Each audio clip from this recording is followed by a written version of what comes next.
Bonjour à tous et bienvenue dans cette nouvelle vidéo de Vue.js et Laravel. Donc si on regarde ici notre command controller, actuellement on enregistre uniquement le contenu, on envoie uniquement le contenu. Par contre on enregistre un name, Thibaut, et on enregistre également une date de création du commentaire. Donc ce que je vais faire là maintenant, c'est afficher déjà ces deux informations-là. Donc je vais aller dans mon command form ici, et juste au-dessus du body, je vais rajouter un petit paragraphe avec quelques classes pour que ça soit un peu plus joli. Et dans ce paragraphe ici, je vais mettre les informations sur mon commentaire. Donc je vais faire comment.name. Donc c'est ce qui est name, c'est notre colonne qui contient Thibaut. Et je vais également mettre comment.createdAt.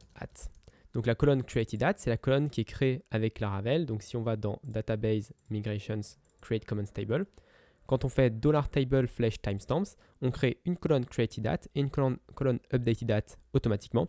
Et Laravel va se charger de remplir avec les bonnes dates, c'est-à-dire que la date de création et la date de mise à jour dès qu'on met à jour le commentaire. Donc nous, on va utiliser cette colonne-là createdAt pour l'afficher, pour afficher la date de création du commentaire.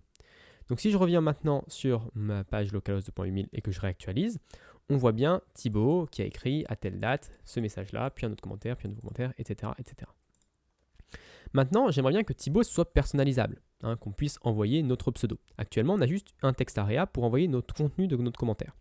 Donc je vais rajouter un input juste au-dessus du text area qui va être de type text et qui va être associé pas à comment, qui va être associé par exemple à author.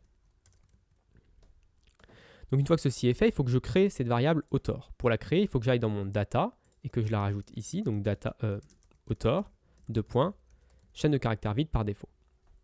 Très bien.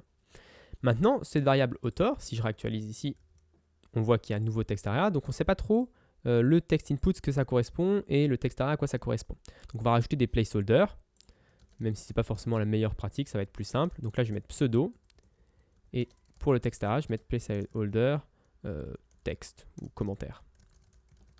Donc, si je réactualise, déjà maintenant, on voit pseudo et commentaire. C'est déjà un petit peu mieux.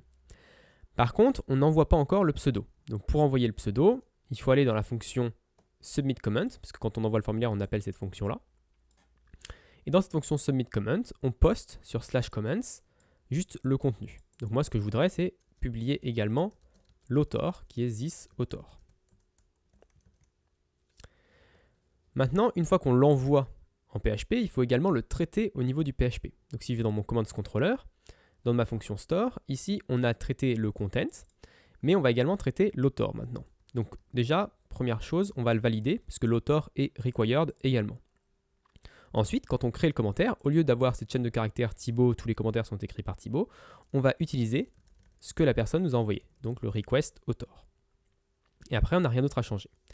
Une fois que ça c'est fait, dans notre command form, on va recevoir le résultat, donc comme quoi le commentaire a bien été créé. Et il faut également, quand on crée le commentaire, on va l'ajouter à la liste des commentaires déjà existants immédiatement.